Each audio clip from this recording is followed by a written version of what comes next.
তুই যদি ইহুদির ঘরে জন্ম নিতি, তুই যদি খ্রিস্টানের ঘরে জন্ম নিতি, বেটা কি হতো জীবন? যদি কোনো দিন কালেমার আহ্বান না শুনতা।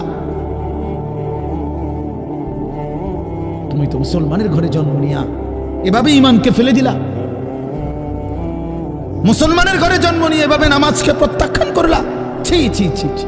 তোমারে দেখে তো হিন্দুও হাসবে, তোমারে দেখে তো ইহুদিও হাসবে, তোমারে দেখে তো খ্রিস্টানও হাসবে, যে দেখছো হয় নাকি শ্রেষ্ঠ জাতি, ওদের ধর্ম নাকি শ্রেষ্ঠ ধর্ম, ওদের ধর্ম কোরআন নাকি শ্রেষ্ঠ কিতাব, ওদের শ্রেষ্ঠ ধর্ম ওদেরই পছন্দ হয় না, ওদের শ্রেষ্ঠ কিতাব ওরাই পড়তে পারে না।